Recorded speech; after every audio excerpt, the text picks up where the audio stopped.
Naputol na rin sa wakas ng OKC Thunder yung 3-0 record na sumpa na binigay sa kanila nitong si Victor Wembanyama last year. Parang ito yung New Year's resolution nitong si SGA.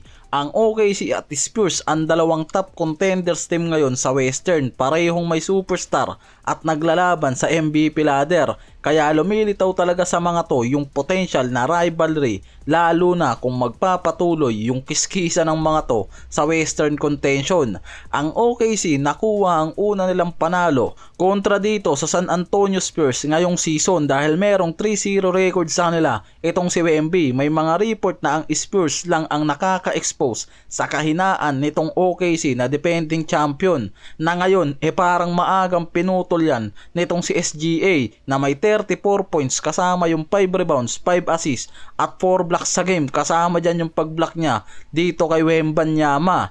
Isa sa pinakamalakas niyang laro to kontra sa Spurs sa season na to. Naging spark siya sa opensa at depensa na tumulong sa malaking third quarter run ng Thunder. Si Jalen Williams nag-ambag ng 20 points, si Chet Holmgren ang nagbigay ng presence sa ilalim at yung ibang Thunder bench na tumulong din pagdating sa depensa at rebound, maraming blocks at control sa laro. Si Caruso nag-ambag ng 13 points mula sa bench, samantalang ang Spurs, si Wemby lang ang merong nagawang 17 points, 7 rebounds. Hindi gano'n naging dominant yan sa interior, samantalang si Stephon Castle ang nag-lead ng opensa nila mula sa 20 points, 7 rebounds, 8 assists sa game. Masyadong mababa yung leading scoring na yan.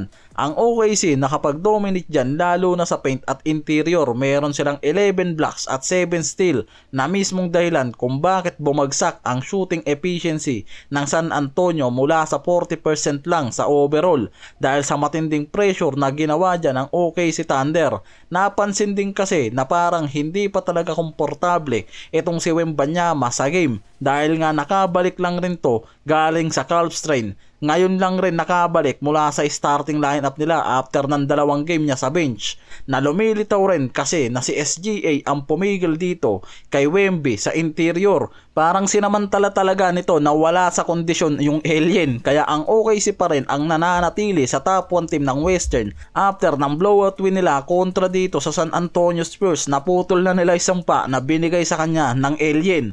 Sa kabilang banda, habang nagpapagaling naman itong si Austin Reeves sa injury, itong agent mismo nitong si LeBron ang nagsasuggest sa front office na gamitin na lang itong si Reeves sa trade para nga dito kay Jaren Jackson Jr. ng Memphis Grizzlies.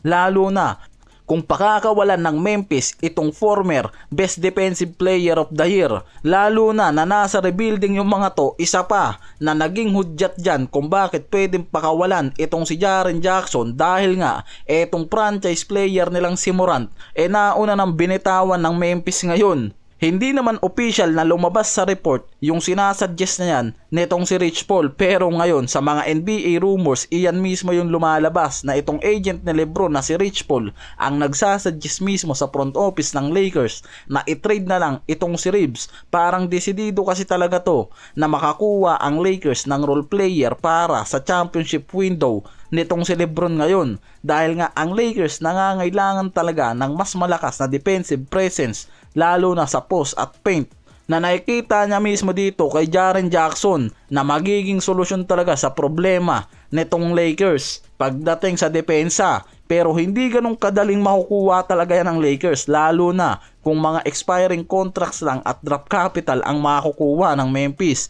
Kaya ang sinasuggest dyan nitong si Rich Paul na gamitin itong si Austin Reeves sa trade para dito kay Jaren Jackson, lalo na kung makikita naman talaga ng front office ang malaking upgrade na magbibigay talaga ng championship window para kay Luka at LeBron ngayong season. Yan yung idea na sinasuggest mismo ng agent nitong si LeBron.